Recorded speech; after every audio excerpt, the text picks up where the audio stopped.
вечара. Добры дзень усім тым, хто ўжо далучыўся. Яшчэ далучаюцца некаторыя. Як заўсёды, студэнты спаўзняюцца.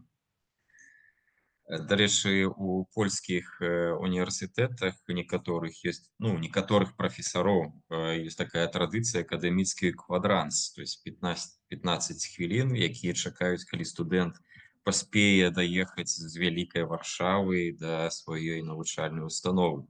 Мы не будем такого акадэміцкага квадранса, наши слухачы больш вольныя ад абавязкаў, так што будзем іх паступова далучаць.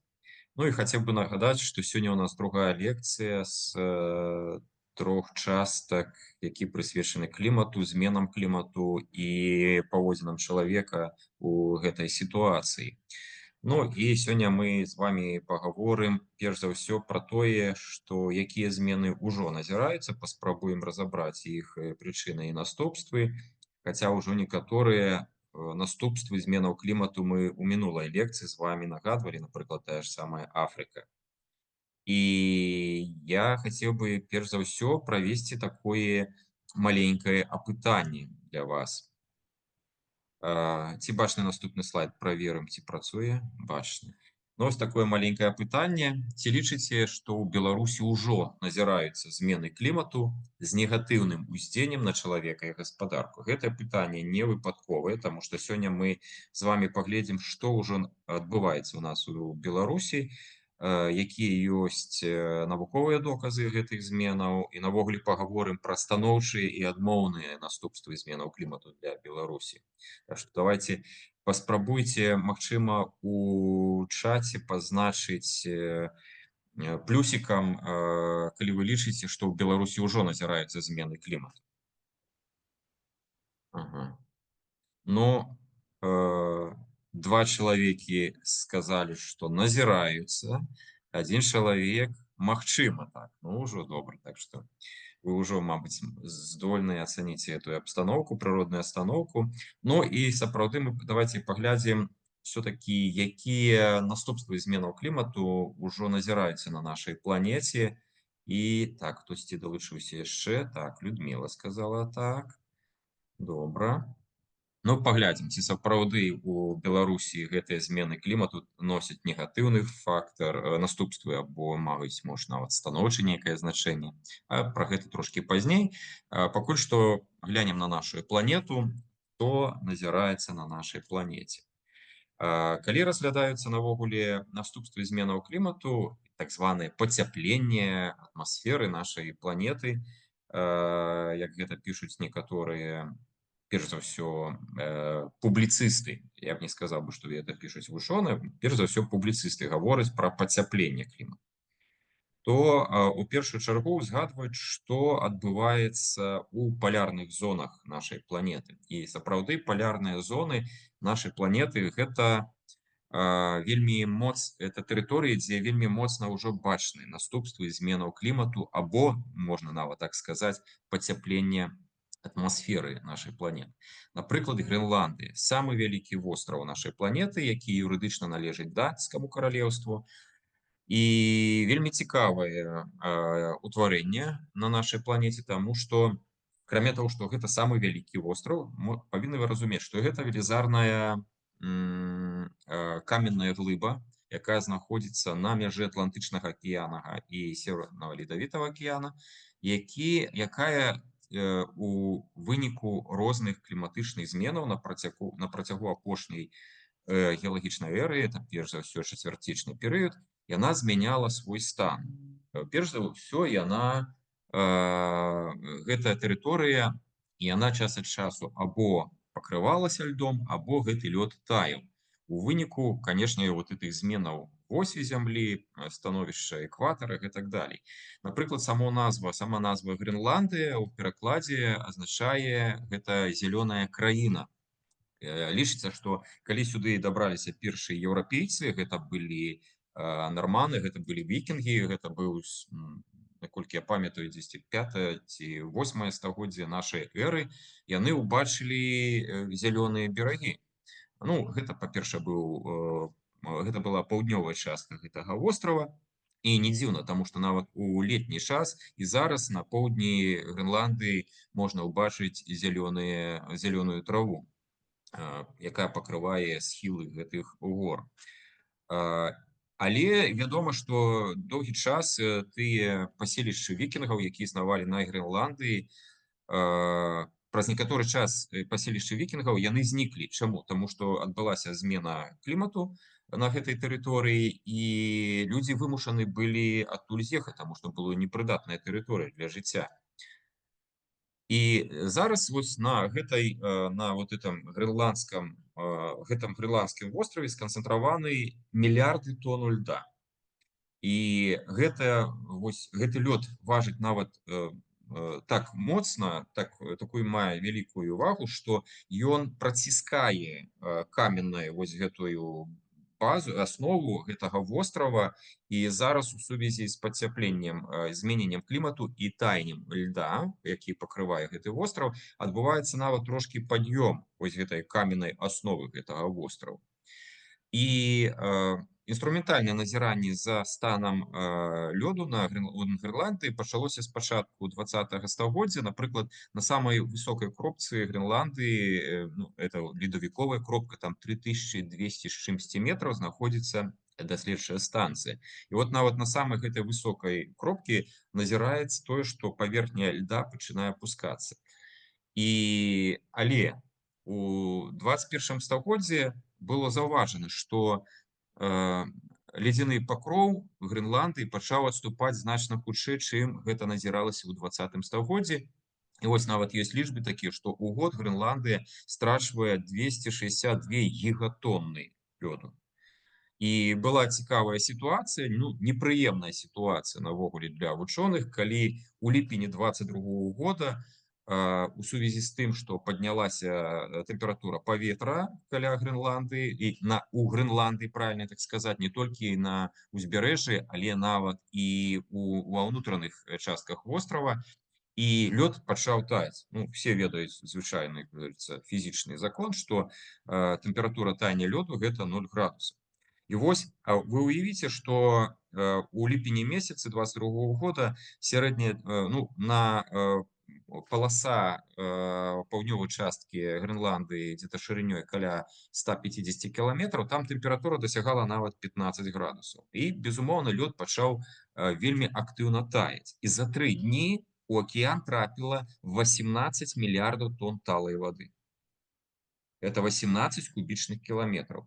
Это велізарная маса. Вось гэты фотаздымак справа ўверсе, ён паказвае, што там утварыліся цэлыя рэкі. І я хачу яшчэ відэа сюды дадаць. Ёсць запісы відэа, калі проста велізарныя патокі вады цякуць сярод ледавікоў, сярод скал, ужо такіх голых скал, у акіян. І гэта не вельмі добрая сітуацыя. І вось гэтая ніжняя карцінка паказвае, што якая была ледніковая шапка ў 79-м годзе. Чырвоным колерам паказаны ледавікі, якія ўжо зніклі ў той час. І паказаны таксама мадэль вострава 2007 года. То есть ледавіковая шапка, яна ўжо знікла дзесьці на 1/3 частку. І гэта не вельмі добра. Чаму? Таму што вось гэтая ледовая сістэма ў Грэнландыі, яна мае велізарную ролю, напрыклад, у фарміраванні цячэнняў у паўночнай часткі Атлантычнага акіяна. На захад ад Грэнландыі знаходзіцца такая тэрыторыя, велізарная тэрыторыя паміж Грэнландыяй і канадскім арктычным архіпелагам, які амаль што поўнасцю пакрыты льдом. Так вось, тут ён на гэтай мадэлі не паказан.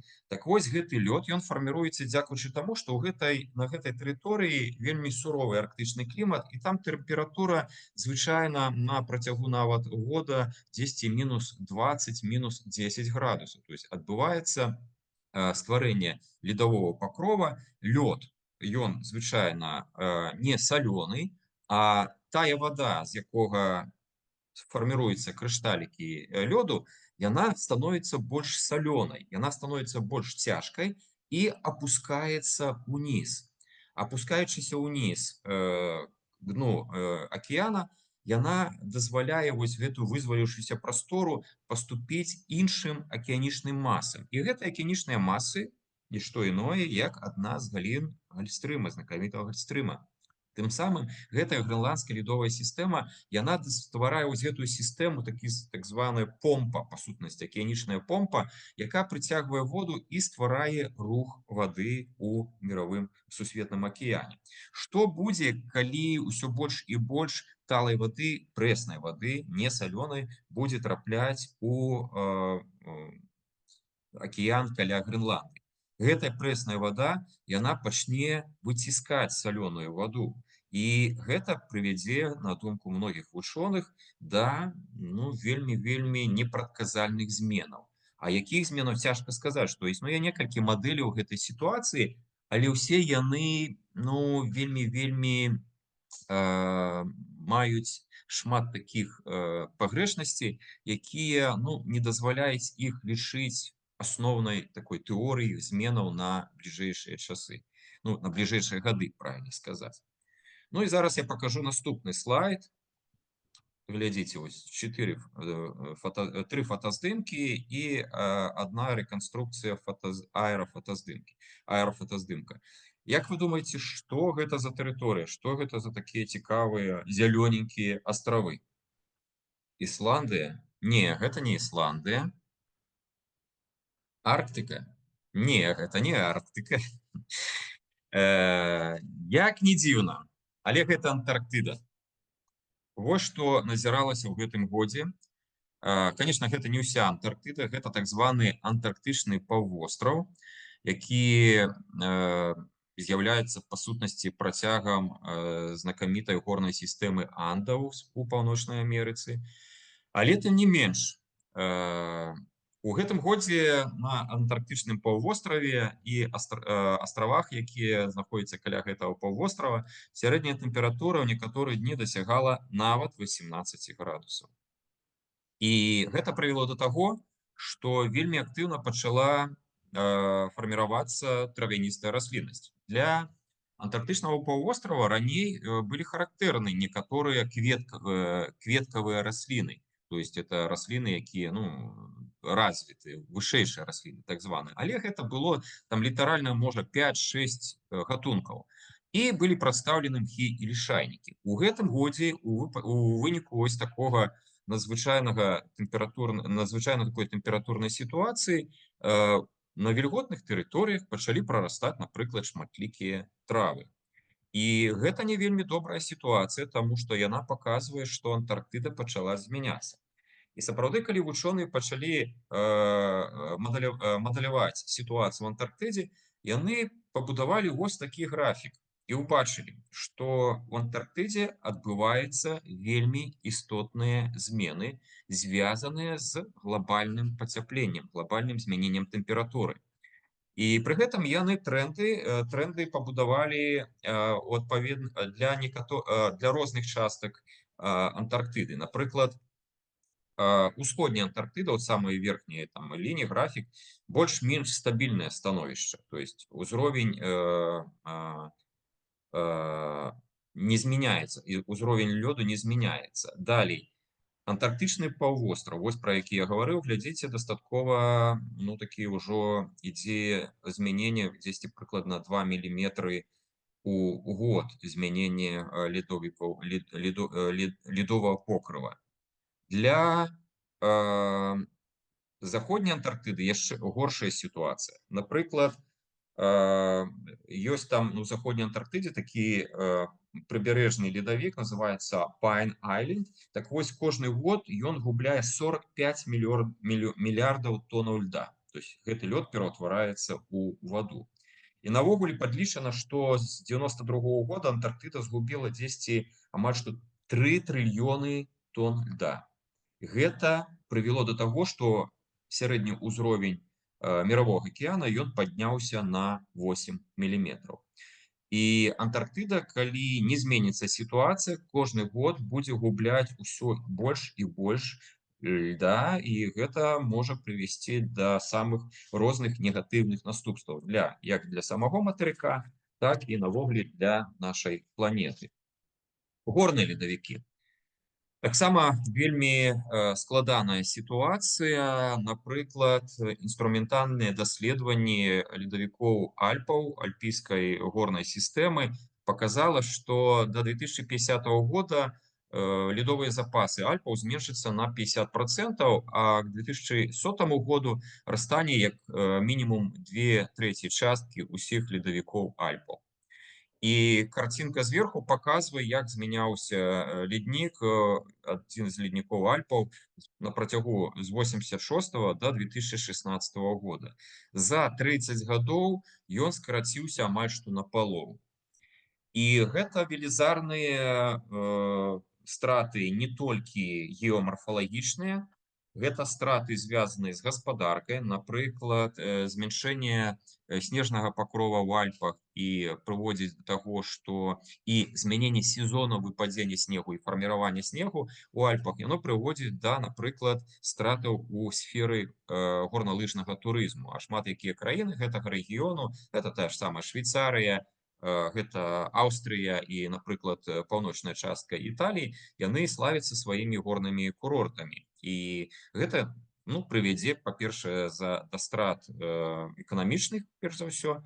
Змяншэнне ледавікоў у Альпах гэта яшчэ і наступствы ў выглядзе таго, што праз некаторы час, калі аб'ём льда зменшыцца, менш яго будзе таяць, зменшацца аб'ёмы вады, якія будуць фарміраваць рэкі нашай Еўропы. Такія рэкі, напрыклад, як Рэйн, той жа самы, некаторыя прытокі Дуная, некаторыя рэкі поўначы Італіі, яны поўнасцю фарміруюцца дзякуючы таянню ледавікоў. Просто-напросто менш будзе льда, менш будзе вады ў гэтых рэках.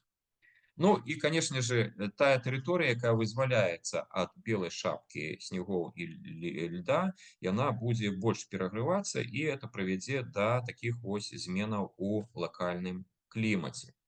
Альпы гэта не адзіная горная сістэма, дзе назіраюцца дастаткова рэзкія крызісныя змены вось этого ледовикового покрыва. Гімалаі самая вялікая горная сістэма, самая высокая горная сістэма нашай планеты, і асновай яе з'яўляецца некалькі горных град, якія пакрыты ў большасці на вышыні больш за 5000 метраў снегам і льдом. Так вось, гімалайскія ледавікі, они сілкуюць 7 буйных рэк Азіі, і тым самым забяспечваецца вадой прыкладна 2 мільярды чалавек. І цяпер ужо даказана, што у Гімалаях мяжа ледавікоў, яна ўжо паднялася на вышыню 5,5 метраў. То есть мяжа ледавікоў паднялася, услед за імі падымаюцца расліны. Гэта ўжо бачна па колеру нават схілаў гэтых гораў. І гэты працэс будзе працягвацца. Яшчэ такая вось карцінка, гэта спадарожнікавы здымак Берынгава праліва паміж Еўразіяй і Паўночнай Амерыкай. І тут трэба звярнуць увагу на тыя часткі Берынгава праліва, якія афарбованы чырвоны, аранжавы, такі жоўта-зялёныя колеры. Гэта нішто іное, як скапленне цыянабактэрыяў, сіне-зялёных водарасцей, якія здольныя расці ў вадзе толькі пры павышанай тэмпературы. Тэмпература вады Берынгавага праліва павысілася, нягледзячы на тое, што там існуе дастаткова магутнае цячэнне з паўночнага ледавітага акіяна ў Ціхі акіян. Там быццам бы адбываецца перамешванне паверхневых і глыбінных водаў, але тым не менш склалася ў жніўні 22 года сітуацыя, калі тут пачалі актыўна развівацца сіне-зялёныя водарасці. Гэта прыкмета пацяплення вады.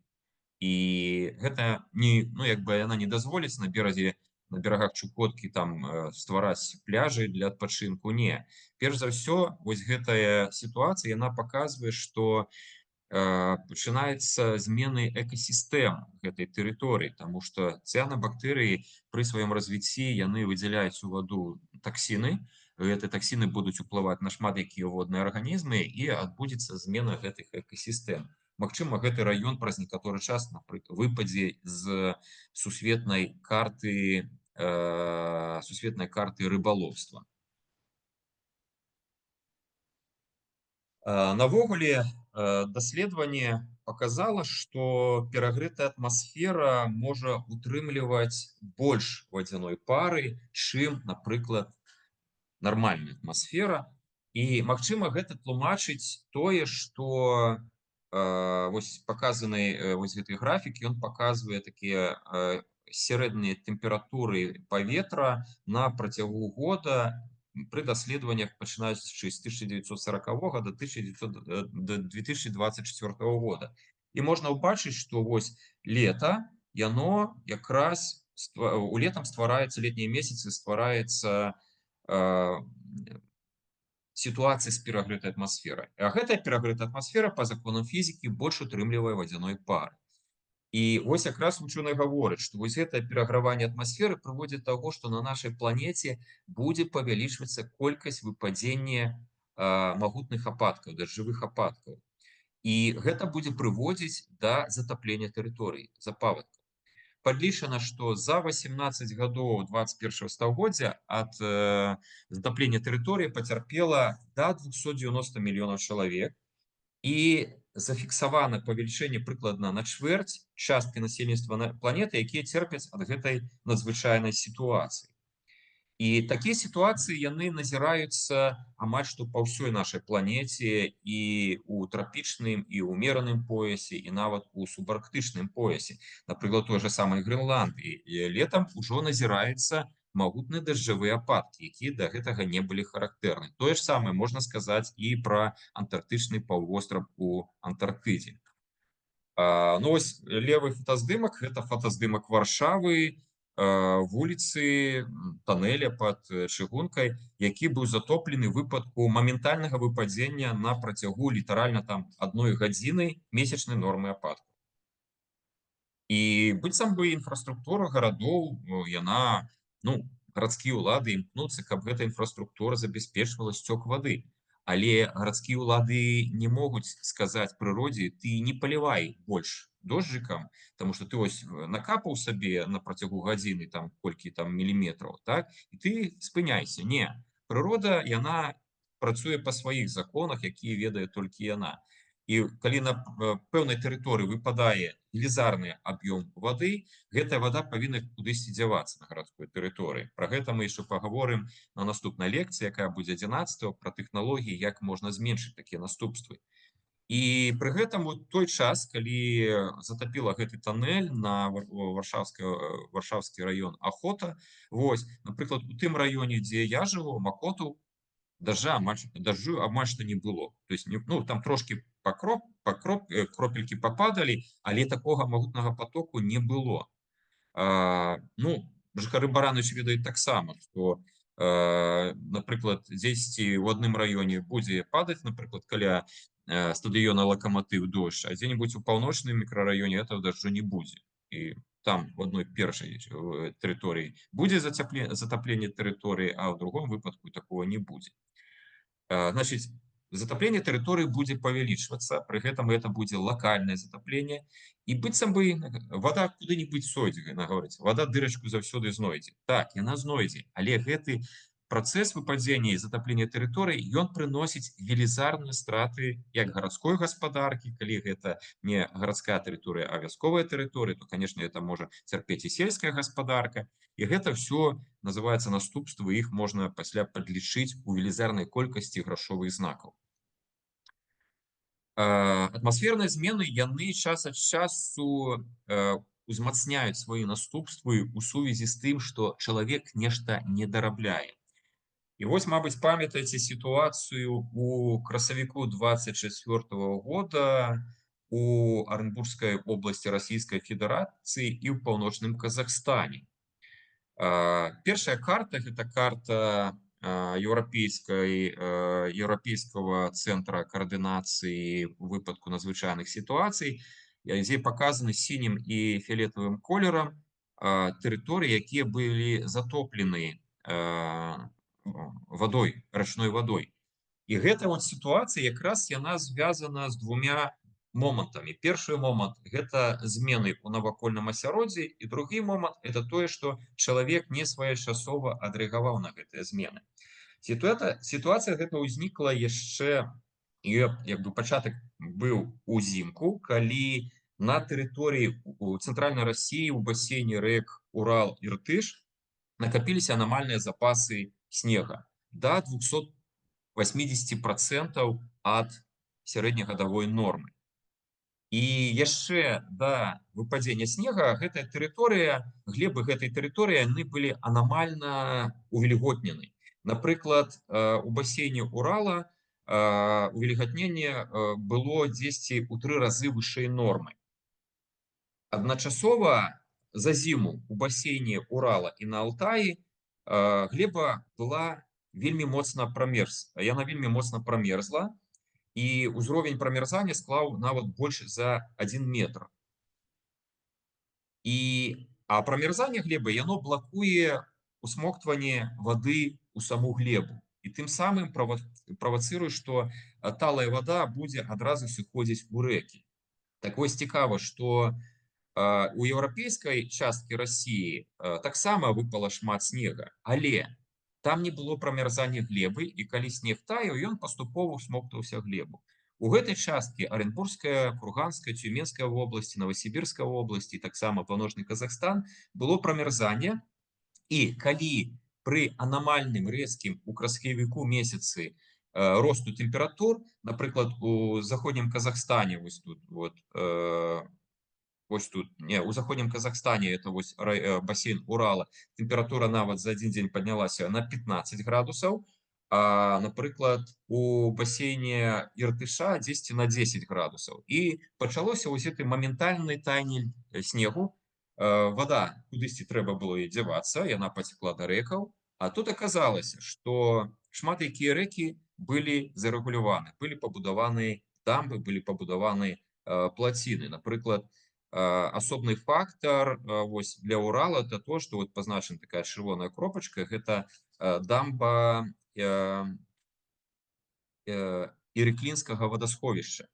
То есть перад пачаткам вось гэтага таяния лёду узровень вады ў вадасховішчы не быў зніжаны, і гэта прывяло да таго, што гэтую дамбу просто-напросто прорвало. Шмат дзе прорвало і іншыя дамбы, і гэта выклікала моментальнае затапленне велізарнай тэрыторыі, пацярпела некалькі дзесяткаў тысяч чалавек. Вось паказаны горад Орск, які адзін з самых першых пацярпеў, бо ён знаходзіўся ніжэй этого Ірэклінскага вадасховішча. Знізу фотаздымак гэта Паўночны Казахстан, таксама затапленне тэрыторый. Пацярпела вельмі шмат. Паўночны Казахстан, ён спецыялізуецца на жывёлагадоўлі, і ў выніку гэтай паводкі пацярпела перш за ўсё велізарныя гаспадаркі, дзе вырошчвалі буйную рагатую жывёлу, таму што гэтых тысяч галоў жывёл немагчыма было вывезці нейкім чынам, яны просто-напросто патанулі. І, канешне, вада паступова сышла, але наступствы яе велізарныя у фінансавых адносінах. То есть страты вельмі вялікія. То есть любая паводка, яна прыносіць гэтыя велізарныя страты. Што адбываецца ў іншых рэгіёнах нашай планеты? Тут я хацеў бы паказаць, это вот такая вокладка справаздачы, якая выйшла ў сакавіку 24 года, і я быў адным з аўтараў гэтай справаздачы. Яна расказвае пра кліматычныя змены у рэгіёне Балтыйскага мора, дарэчы, да якога адносіцца і 45% тэрыторыі Беларусі. І вось мы на падставе навуковых даследаванняў, то есть мы абагульнілі навуковыя даследаванні і зрабілі гэты рапорт. Тут ёсць спасылка, якую можна пачытаць. Сама справаздача на англійскай мове, але там дастаткова простая, шмат якіх таблічных, графічных матэрыялаў, можна з ёй азнаёміцца. Так вось, якія тренды назіраюцца зараз і якія прагнозы кліматычных зменаў у рэгіёне Балтыйскага мора. Ну, тут іх шмат, но я раскажу пра некаторыя рэчы, якія сапраўды могуць кранаць нас, беларусаў.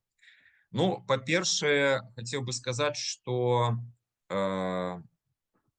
сярэдняя тэмпература паветра павялічваецца ў рэгіёне Балтыйскага мора, І гэта мае свае наступствы, таму што павышэнне тэмпературы паветра, а таксама павышэнне тэмпературы самой вады прыводзіць да таго, што выдзяленне з вады кісларода становіцца больш актыўным. І зараз ужо у Балтыйскім моры назіраецца недахоп кісларода. Гэта мае наступства для біёразнастайнасці, напрыклад, той жа самай рыбы. Мабыць, усе любяць шпроты. Так вось, ёсць такі прагноз, што запасы шпротаў гэтай рыбкі, родзіча ількі, бліжэйшыя 10 гадоў будзе значна змяншацца. Менавіта ў сувязі з недахопам кіслароду. Дастаткова небяспечным з'яўляецца і такія трэнды, як выпадзенне экстрэмальных ападкаў, якія будуць выклікаць эрозію не толькі паверхні, так званай, будзем гаварыць, сушы, але, напрыклад, размыванне берагавой тэрыторыі. Таксама існуе тренд, як для шмат якіх іншых еўрапейскіх краін, гэта так званыя гарачыя хвалі або хвалі спякоты, якія будуць яшчэ больш праяўляцца як над берагавой зонай, так і над марской зонай. А гэта ўсё будзе спрыяць, напрыклад, развіццю тых жа самых цыянабактэрый, развіццю эўтрафікацыі Балтыйскага мора, што небяспечна, шмат для якіх працэсаў на нашай планеце. Наступны тренд у сітуацыі са зменай клімату – это тое, што, перш за ўсё, мы будзем гаварыць пра Еўропу, узрастае працягласць часу, калі назіраюцца хвалі спякоты. І з прычын этой спякоты пачынае ўзрастаць колькасць смерцяў людзей. Так вось, 22-23 год у Еўропе, у еўрапейскіх краінах адбылося вельмі велізарны рост, тэмпературны рост у летнія месяцы, то есть асобныя тыдні нават, што прывяло амаль што да росту смерцяў у выніку спякоты сталых людзей дзесьці на 167% у параўнанні з 90-мі гадамі. І нават нягледзячы на тое, што ёсць трэнды, якія гавораць, што там старэнне насельніцтва адбываецца, не, вось гэта лічба, яна значна перавысіла той узровень, які улічвалі ў сувязі са старэннем насельніцтва. Напрыклад, у 2003 годзе ёсць такія дадзеныя Сусветная арганізацыя аховы здароўя, у Еўропе, у адной толькі Еўропе ад спякоты пацярпела 70 000 чалавек. У гэтым годзе у адной толькі Іспаніі 510 чалавек. А спякотныя дні ва Францыі выклікалі велізарныя пажары, прыродныя пажары, у сувязі з якімі улады вымушаны былі эвакуваць дзесяткі тысяч людзей са сваіх родных тэрыторый. І мы ўсе ведаем, што вось гэтыя хвалі спякоты, яны назіраюцца час ад часу і у Беларусі.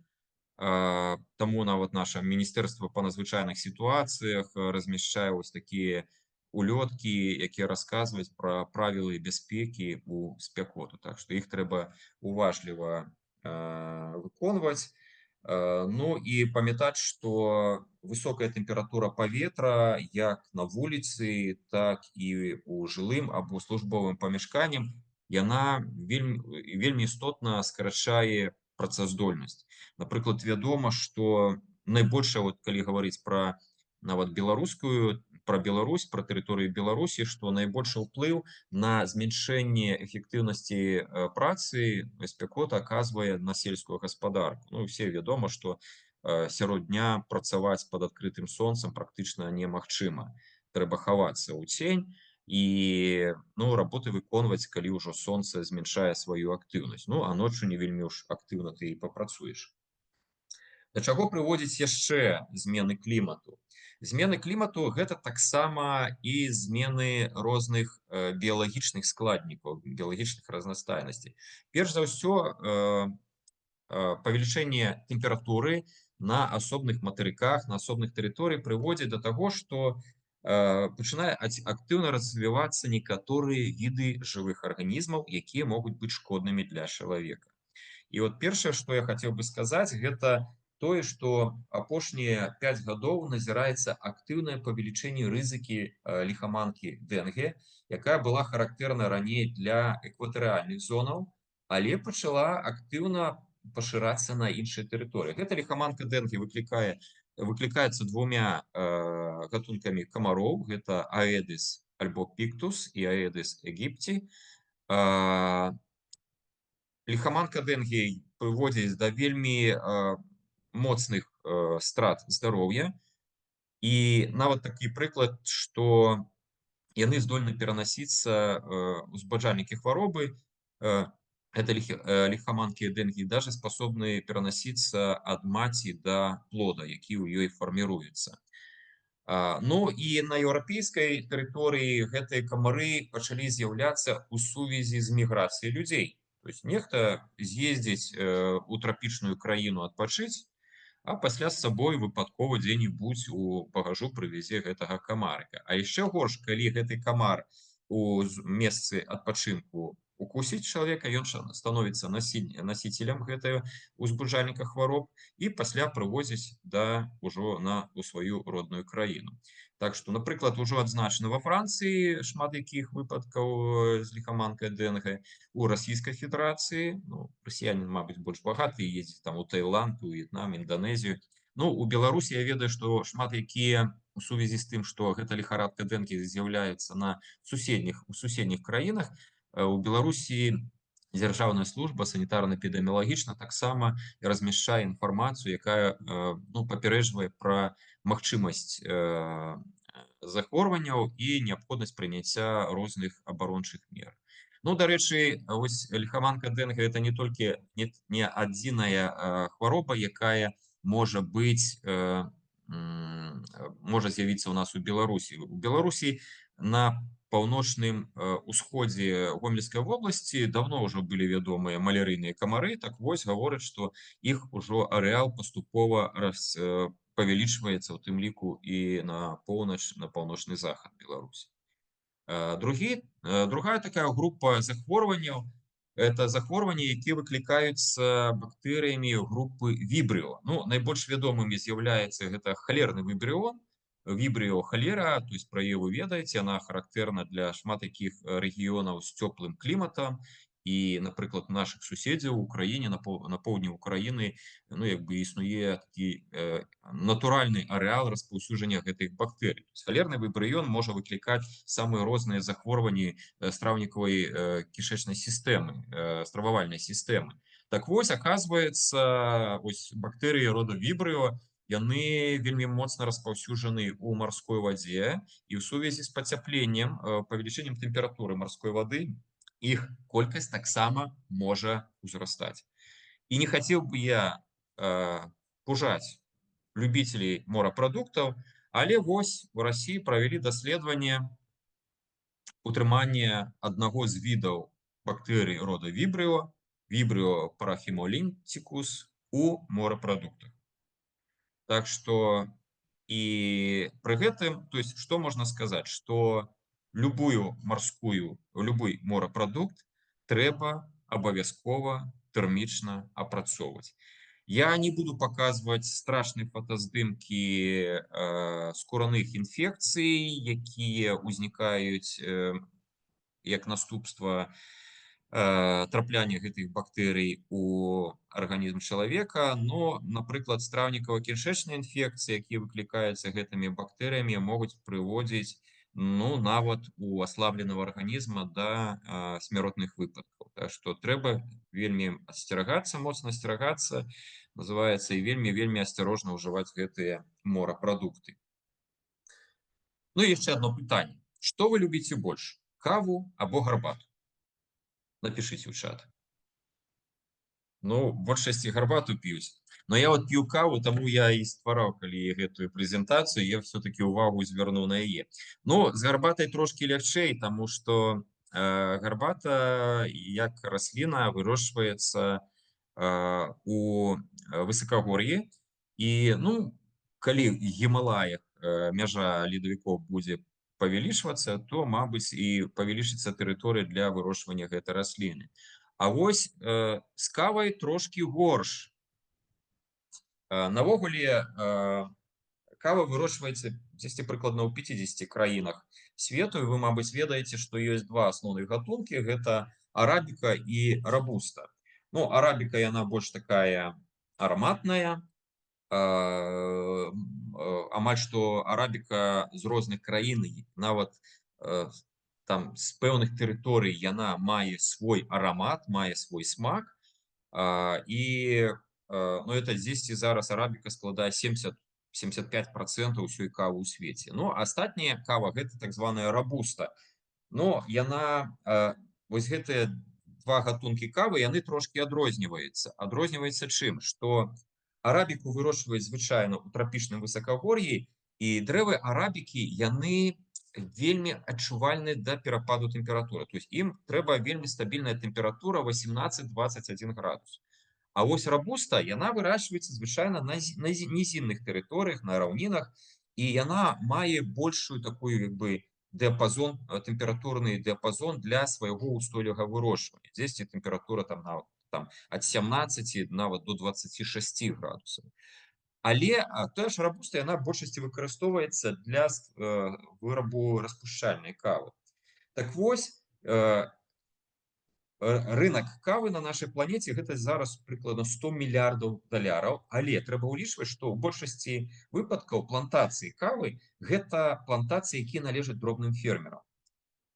Па падліках вучоных да 2050 года на нашай планеце скараціцца 50% плантацый арабікі. Найбольшай ступені пацерпяць гэта Бразілія і некаторыя краіны паўднёва-ўсходняй Азіі, напрыклад, тоже В'етнам або Камбоджа, або трошки там Малайзіі і Інданезіі. Ну, кавы менш не стане, таму што ў сувязі са зменай кліматычных паясоў на тых ці іншых тэрыторыях яна будзе, плантацыі будуць размяшчацца ў іншых тэрыторыях, але это ўсё патрабуе пэўных выдаткаў, пэўных інвестыцый, то есть не вельмі хутка гэта адбудзецца. Яшчэ вялікая праблема, што ў сувязі са змяненнем клімату на шмат якіх тэрыторыях пачалі пашырацца захворванні дрэва кавы, кававага дрэва, і гэта таксама будзе прыводзіць да шмат якіх вялікіх хістанняў на рынку кавы. Так што тыя, хто любяць каву, мабыць, ім прыйдзецца таксама, як і вось слухачам нашых курсаў, перайсці на гарбату. Або на замяняльнікі кавы, напрыклад, будзем збіраць беларускія жалуды і рабіць з ёй замяняльнік кавы. Так, вось я хацеў яшчэ карцінку паказаць, но хутка гэтая карцінка зменіцца. Што ж адбываецца ў Беларусі са зменамі клімату? Ну, як ужо некаторыя слухачы адзначылі, што яны нават згодны, што гэтыя змены носяць часам негатыўны характар. Ну, па-першае, сапраўды вучоныя падлічылі, што сярэднегадавая тэмпература у Беларусі яна павялічваецца. І вось графік паказвае змяненне сярэднегадавой тэмпературы в адным горадзе, Пінск, на працягу 60-х, 80-х гадоў і 80-х і да 2017 года. І калі ў першы перыяд, то есть сярэдзіна 20-го стагоддзя, тренд гаварыў пра тое, што былі хістанні, то есть туды ўверх-уніз, але больш-менш тренд роўненькі, то есть сярэднегадавая тэмпература ў Пінску складала дзесьці трошки больш, чым 6,5 градусаў па Цельсію, то ўжо пасля, то ўжо другая частка 20-го, апошняй две дэкады 20-го стагоддзя і пачатак 21-го стагоддзя назіраецца ўзрастанне тэмпературы. І самае горшае, так, узрастанне тэмпературы, шмат хто гаворыць, ну, цёпленька будзе. Сапраўды, напрыклад, нашыя камунальшчыкі вельмі рады, што сярэднегадавая тэмпература ўзрастае, што зімой становіцца мала снегу, таму што менш яго чысціць трэба, але гэта мае свае наступствы. І тое, што у Беларусі стане цёпленька, гэта не азначае, што стане лепш. Таму што з павышэннем сярэднегадавой тэмпературы у Беларусі ўзрастае колькасць хваляў спякоты. І вось таблічка паказвае хвалі спякоты з 2010 года до 2019 года. ад 6 до 19 дзён, калі максімальная тэмпература падчас хваль спякоты дасягала нават 35,8 градусаў. А лето 2024 года стало самым спекотным за апошние 140 годов. Вось показана мапа, метеорологічная мапа. Это за 13 ліпеня 2024 года, калі максімальная тэмпература 37,9 градусаў вось была адзначана на захадзе Гомельскай вобласці. Гэта атрымоўваецца дзесьці ў раёне Петрыкава. І вось такія спякотныя дні гэта не вельмі добра як для здароўя чалавека, так і для навакольнага асяроддзя і, канешне же, для гаспадаркі. Таму што спякотныя дні і павышэнне тэмпературы яно прыводзіць да вельмі актыўных зменаў у асяроддзі.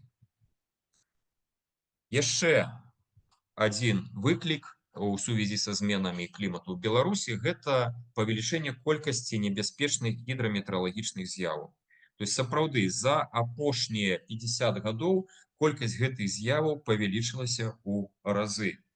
І шмат хто памятае сітуацыю 14 ліпеня 2024 года, калі па поўдню, это нядзеля была, калі па поўдню Беларусі, перш за ўсё гэта Пінскі, Лунінецкі і раёны Гомельскай вобласці, а найбольш пацярпелі гэта Мазырскі і Ельскі раёны, па ім прайшоўся ўраган, які сфарміраваўся ў выніку магутнага перагрэва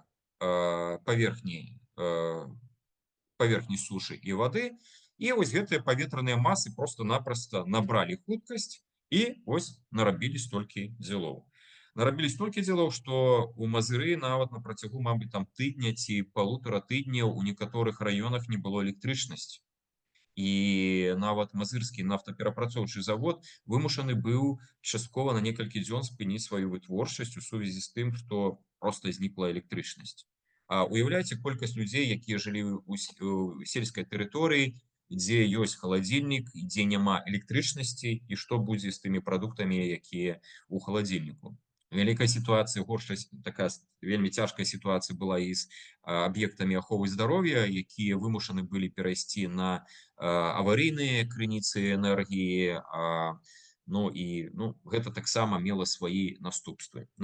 Наколькі я памятаю, агульная была інфармацыя уладаў, што непасрэдна ад самого ўрагана пацярпела, мабыць, толькі 3 асобы. Гэта было звязана з механічным пашкоджаннем, то есть дрэвы упалі, там у тым ліку, мабыць, 2 дзетак было.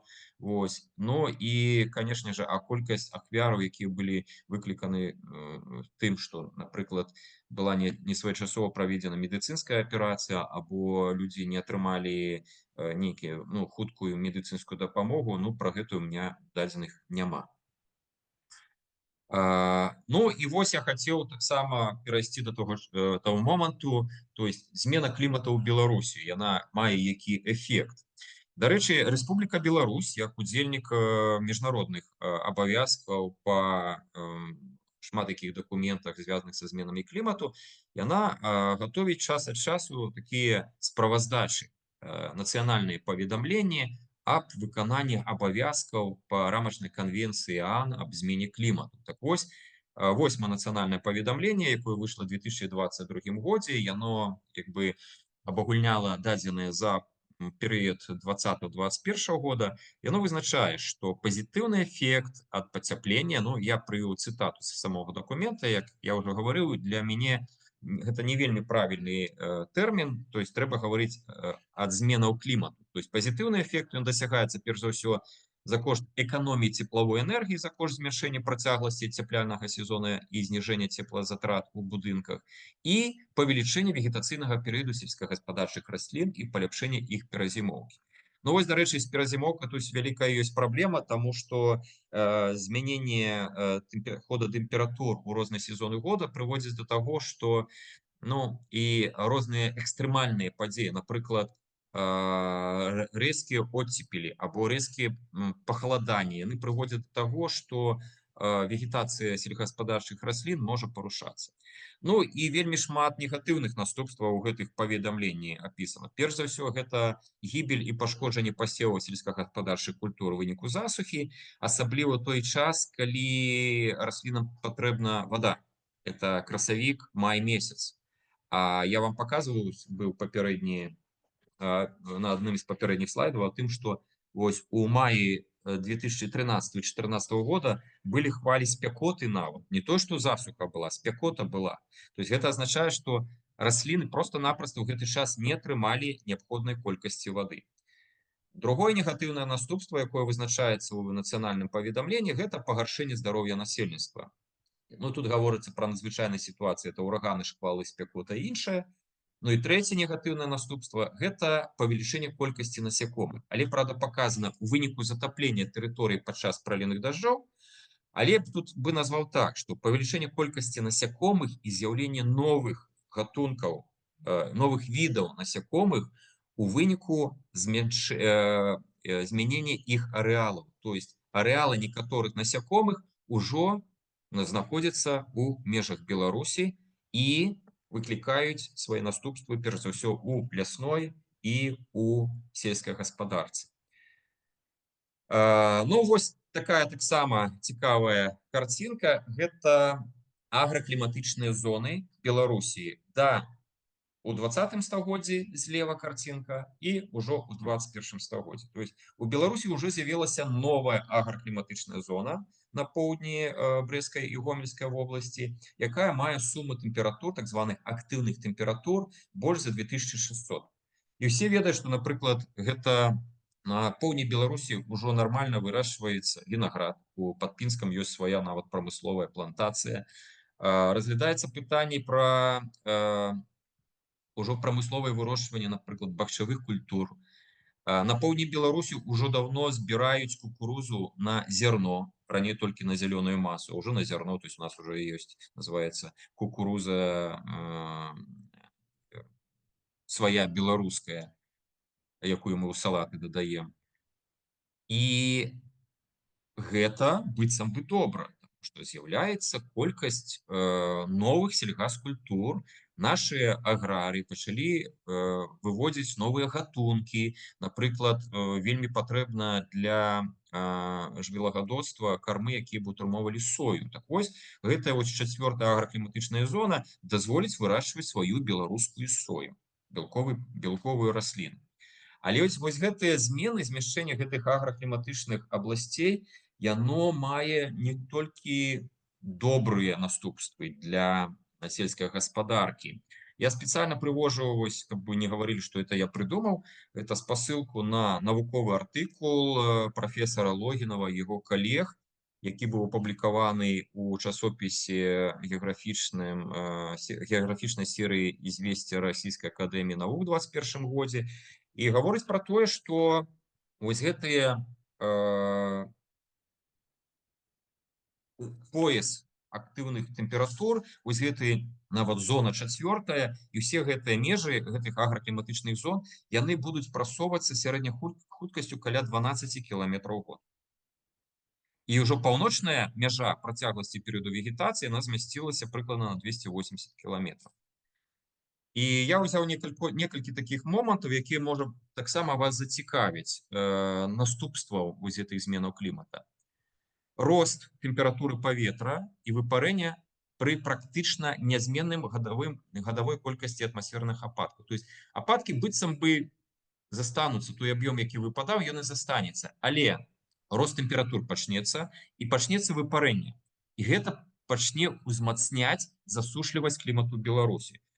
Ужо на паўднёвым усходзе Гомельскай вобласці ўжо назіраюцца праявы вось гэтага засушлівага клімата, калі на працягу некалькіх тыдняў не выпадае ніводнага міліметра ападку.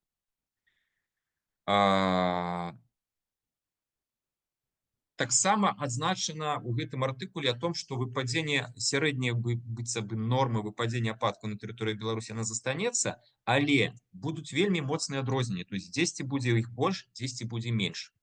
І вось гэтая змянение колькасці выпадающих ападкаў, атмасферных ападкаў, яна будзе ўплываць на біопрадуктыўнасць экасістэм на тэрыторыі Беларусі. І, напрыклад, ужо вось у паўднёвай часткі Беларусі, ніжэй шыротней Мінска, будзе назірацца зніжэнне біопрадуктыўнасці сельскагаспадарчых земляў прыкладна на 2% у год.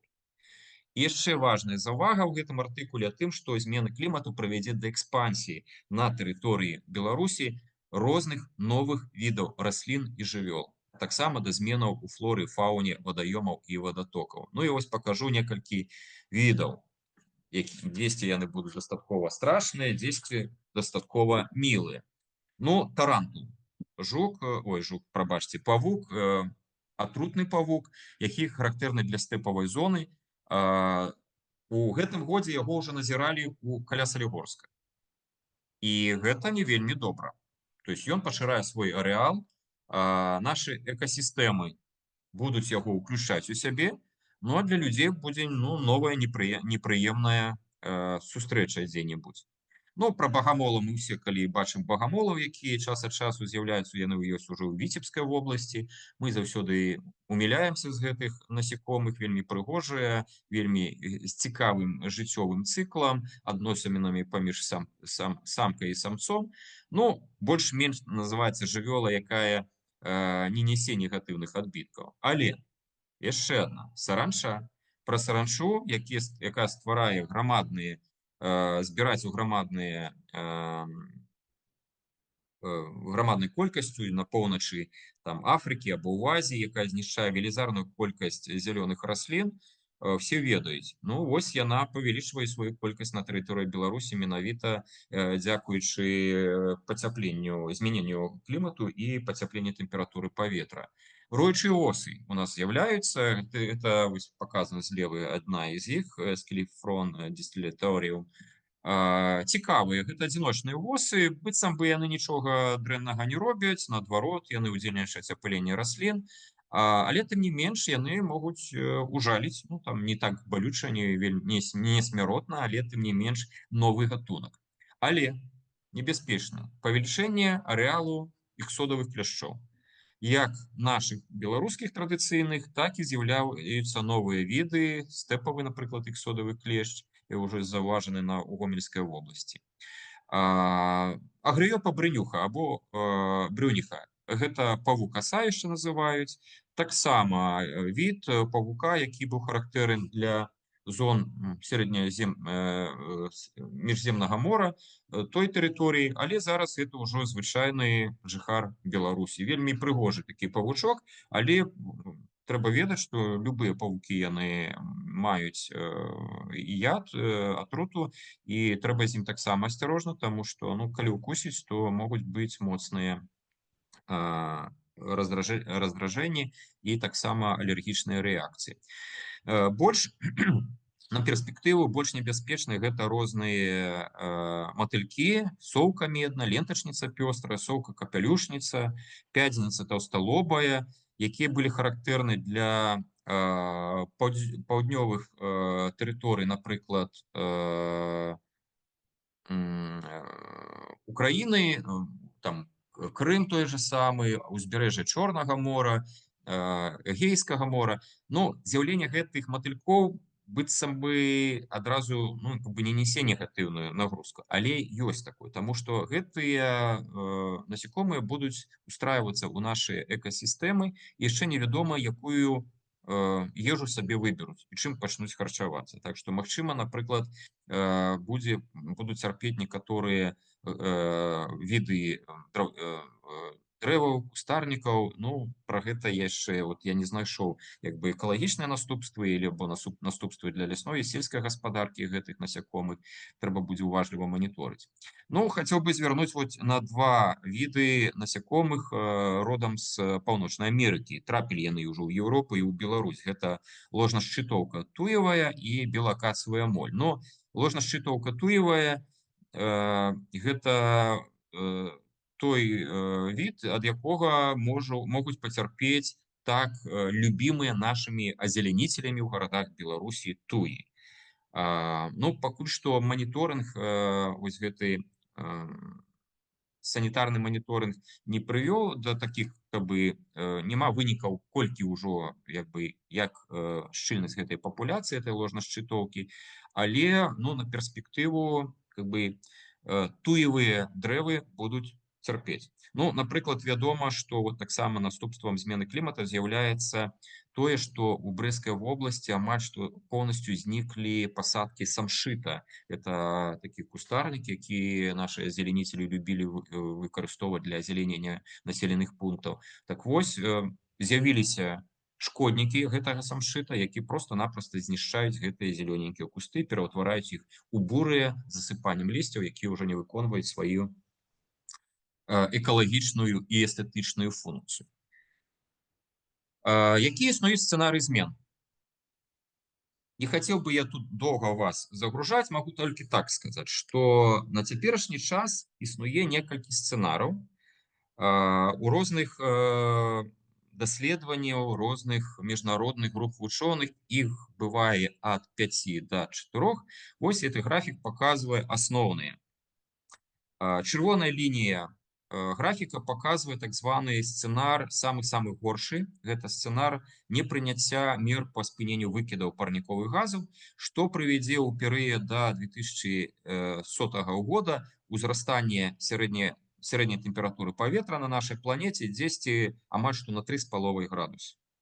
Але вучоныя падлічылі, што можна прыняць сцэнар стабілізацыі або нават так званы зялёны сцэнар. Сцэнарый стабілізацыі гаворыць, ён паказаны, гэта лінія паказана зялёным колерам, ён гаворыць пра абмежаванне выкідаў парніковых газаў і тым самым зніжэнне росту пацяплення да 1,5 градусаў Цельсія. Але для гэтага трэба ўжо до 2030 года скараціць прыкладна на 45% выкіды парніковых газаў, а мы ўжо ў 2024 годзе, на канцы 2024 года. А до 2050 года дасягнуць вугляроднай нейтральнасці. Это азначае таго працэсу, калі колькасць выкідаў парніковых газаў яна будзе супадаць з паглынаннем гэтых газаў нейкімі сістэмамі прыроднымі або штучнымі. І уся палітыка, міжнародная палітыка, яна накіравана, каб вось гэты сцэнар, зялёны сцэнар все-таки выканаць. І лепш, конечно, то есть зараз большасці працэсаў ідзе па сцэнару стабільнасці, але нам патрэбен зялёны сцэнар. Якія могуць быць наступствы пры гэтых сцэнарах? Ну, вось паказаны карты змянення тэмпературы паверхні пры 3 сцэнарах. Самы лёгкі B1 – гэта калі на працягу стагоддзя будзе павялічвацца тэмпература паветра, але яна будзе лакалізавана, напрыклад, толькі ў Арктыкі. Ну, гэта не то, што вучоныя так вырашылі, гэта яны падлічылі, што менавіта там будзе найбольшы рост тэмпературы. І вось самы горшы, паглядзіце, самы ніжні. Калі арктычная тэрыторыя, тэмпература павысіцца больш, чым на 7 градусаў, а уявіце, што будзе у той же самой Расійскай Федэрацыі, у Сібірыі, дзе поўнач якой прадстаўляе сабой эту вечную мерзлату. Просто-напросто яна знікне. Это значыць, што знікне ўся інфраструктура, якая там знаходзіцца, з'явяцца новыя умовы для жыцця людзей, не вельмі, мабыць, добрыя. Ну і, конечно, прыйдзецца перабудоўваць усю індустрыю, індустрыяльны комплекс. Ну і калі гаварыць пра ўсю планету, то вось гэтыя сцэнары гавораць, што павышэнне ўзроўню сусветнага акіяна ўжо адбыцца можа да канца стагоддзя на 1 метр. Пры гэтым большасці выпадкаў будзе эфект праяўляцца ў трапічных рэгіёнах, ну, якраз там, дзе знаходзяцца малыя астраўныя дзяржавы. Вельмі небяспечная сітуацыя – гэта павышэнне кіслотнасці паверхневага слоя вод акіяна нават на трэць pH. Гэта прывядзе да зменаў у экасістэмах, марскіх экасістэмах, асабліва ў трапічных субэкватарыяльных паясах. Тыя ж самыя каралавыя рыфы могуць проста-напроста знікнуць у выніку павышэння гэтай кіслотнасці. Негатыўны прагноз вучоных для многіх рэгіёнаў планеты ў сувязі са змяненнем паветраных працэсаў. То есть мусонная цыркуляцыя атмасферы хутчэй за ўсё стане слабейшай, але мусонныя ападкі яны ўзмацняцца або павялічыцца вільготнасць паветра. Прагназуецца змяншэнне цыркуляцыі гальстрыму, але ацэнкі вельмі розныя ад 1 до 50%, у тым ліку ў сувязі з таяннем льда на Грэнландыі. Ну і палярных льдоў навогуле да канца 21 стагоддзя стане менш, значна менш, і гэта прывядзе з аднаго боку да ўзрастання узроўня мирового акіяна і прывядзе да самых розных зменаў лакальнага клімату з глобальнымі наступствамі. Ну, што яшчэ хацеў сказаць, што шмат можна дзе прачытаць пра вось гэтыя кліматычныя мадэлі, пра мадэлі змену клімату, але яны все роўна, вот я падлічыў, што для сцэнара B1 існуе 14 мадэляў, для сцэнара А1 і А2 ў суме 31 мадэль. То есть як яны будуць спраўджвацца, гэта мы уже скажам толькі з вами, калі будзем назіраць рэальную карціну кожны год, як змяняецца клімат лакальны, як змяняецца клімат глобальны, як гэта ўплывае на надвор'е. Так што вось гэтыя ўсе недакладнасці і немагчымасць дакладна і надзейна прагназаваць змены ў рэгіянальных пагодных кліматычных умовах, яны ўскладняюць распрацоўку мер па адаптацыі да зменаў клімату. Ну, вось, напрыклад, таксама хацеў паказаць карцінку. Гэта прагноз змены гадавога сцёка да сярэдзіны 21 стагоддзя для ўсходняй Еўропы. Ну і таксама вось бачна Беларусь, то есть, напрыклад, для рэгіёна Балтыйскага мора быццам бы не адбудзецца па адной мадэлі змяншэння гадавога сцёка. Для басейна Чорнага мора адбудзецца дзесьці на 20% змяншэння гадавога сцёка. Але беларускі вучоны гэта вось левая картинка, это я взял з аднаго доклада, які быў апублікаваны ў Санкт-Петербурзе ў 2020 годзе. А правая картинка гэта ўжо разлікі вучоных Беларусі, якія паказваюць, што як зменіцца гадавы сцёк у басейнах рэк Балтыйскага мора. Это западная Двіна, Нёман і заходні Буг. То есть можна ўбачыць, што ў басейне заходняй Двіны змены будуць дастаткова істотныя. У меншай ступені змены адбудуцца у басейне Нёмана і заходняга Бугу. Пры гэтым тэрытарыяльнасць гэтых зменаў вельмі важная, таму што бачна, што гарады, якія бяруць для свайго жыцця значную колькасць паверхневага стока і падземных водаў, яны могуць уплываць на гэтыя паказчыкі гадавога сцёка. Таму вось у сувязі з такімі велізарнымі зменамі сярод усіх мэтаў устойлівага развіцця, на які зараз абапіраецца чалавецтва, таксама прынята мера устойлівага развіцця, называецца барацьба са зменамі клімату, і гаворыць яна пра тое, што трэба прымаць тэрміновыя меры па барацьбе са зменамі клімату і яго наступствамі. То есть трэба праводзіць працэсы адаптацыі і мітыгацыі да гэтых зменаў клімату. Ну і адным з асноўных міжнародных дакументаў, які накіраваны на дасягненне гэтай вугляроднай нейтральнасці, кліматычнай нейтральнасці, гэта з'яўляецца так званае парыжскае пагадненне, якое было прынята на 21 сесіі канферэнцыі бакоў рамачнай канвенцыі ООН па зменах клімату ў 2015 годзе ў Парыжы.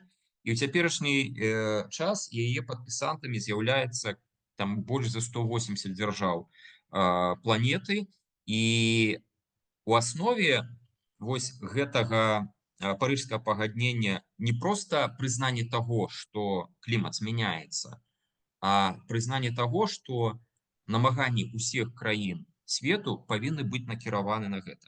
Але краіны розныя. Ёсць багатыя краіны, такія як ЗША, так званыя краіны Вялікай сямёркі, а ёсць краіны бедныя, гэта краіны Азіі, Афрыкі,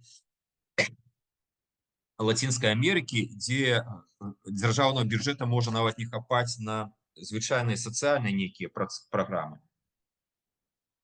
Не гаворачы пра інфраструктурныя змены па дасягненню вось гэтых адаптацыі, мітыгацыі да зменаў клімату. І асноўным адзін з элементаў гэтага парыжскага пагаднення это было тое, што багатыя краіны павінны дапамагаць бедным краінам у рэалізацыі працэсаў мітыгацыйных, адаптацыйных да зменаў клімату.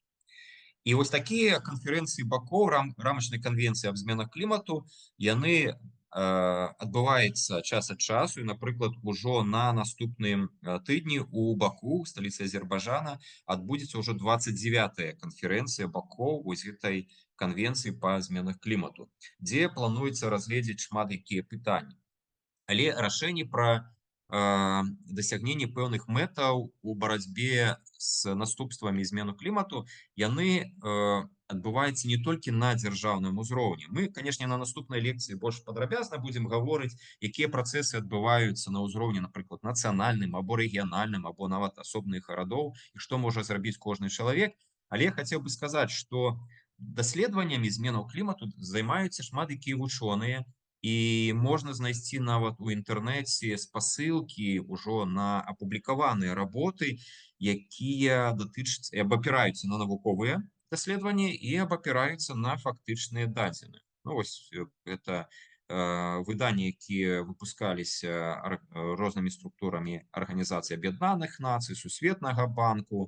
Былі таксама і справаздачы аб зменах клімату, якія ствараліся грамадскімі арганізацыямі. Напрыклад, вось гэта справа такая бы водкладка рапарта, які стваралі грамадскія арганізацыі, разглядалі менавіта працэсы па адаптацыі мітыгацыі да зменаў клімату на тэрыторыі Рэспублікі Беларусь. Ну і хацеў бы паказаць таксама, што і асобныя даследчыкі і практыкі ствараюць работы, якія дазваляюць нам развіваць працэсы, уключацца ў гэтыя працэсы па адаптацыі мітыгацыі да зменаў клімату. Ну, злева гэта першы ў Беларусі вучэбны комплекс, які такі называўся «Змены клімату». Ён быў выпушчаны ў межах міжнароднага праекта, выдадзены ў Віцебскім дзяржаўным універсітэце. Вельмі цікавая кніга, вельмі добрая. Яна тоўстая, канешне, там, ну, я не ведаю, там можа старонак 200-500, але яна для будучых спецыялістаў, якія зараз з'яўляюцца студэнтамі, вельмі даходліва расказвае пра прычыны, наступствы і магчымасці адаптацыі мітыгацыі да зменаў клімату. Другая кніжка маёй калегі Марыі Фалалеевай «Новы горад для новага клімата», які яна выпусціла літаральна некалькі год таму назад. Это першая кніга, якая расказвае, як гарады могуць змяняцца,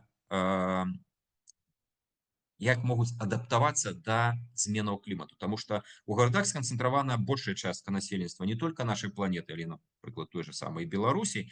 І гарады звычайна з'яўляюцца вельмі такімі рызыкоўнымі да гэтых працэсаў змена клімату. Ну і трэця кніга таксама маёй калегі Алены Лаеўскай, гэта «Уводзіны ў кліматычнае права». Гэта першая спроба звязаць менавіта экалагічныя праблемы, праблемы кліматычныя і праблемы прававыя, таму што такого нават тэрміна кліматычнае права, і вы, мабыць, нідзе яшчэ, ну, вы, мабыць, так не бачылі, таму што выкарыстоўвае тэрмін экалагічнае права, или трошки это іншае, а вось кліматычнае права. І Алена Лаеўская ўпершыню разглядвае, вось, як адбываўся працэс міжнародным, на нацыянальным узроўні па дасягненню, па стварэнню прававых дакументаў, якія бы прымаліся ўсімі дзяржавамі, якія бы стваралі прававую аснову да вось гэтых працэсаў мітыгацыі і адаптацыі. Калі кагосьці будзе цікавасць, я магу скінуць спасылкі на гэтыя кнігі, усе яны размешчаны, ну, я дакладна ведаю, што ось гэты вучэбны комплекс Віцебскага універсітэта ў інтэрнэце размешчаны, і кніга Алены Лаеўскай. Не ведаю, як кніга Марыі Фалалеевай, ці размешчана ў інтэрнэце, бумажны варыянт ён ёсць у продажы ў інтэрнэце. Так што рэкамендую да азнаямлення, да выкарыстання гэтых выданняў. І на наступнай лекцыі мы з вами ўжо канкрэтна паговорым, што такое адаптацыя мітыгацыі да зменаў клімату і як яны дапамогуць нам жыць здорава і бяспечна. Ну і што можна рабіць ужо зараз нам для таго, Канешне, мы не зменім клімат так рэзка, мы не дасягнем тых мэтаў, якія ставіць на глобальным узроўні чалавецтва там на 2050 года ўжо зараз, але мы можам сваё жыццё зрабіць больш бяспечным і устойлівым.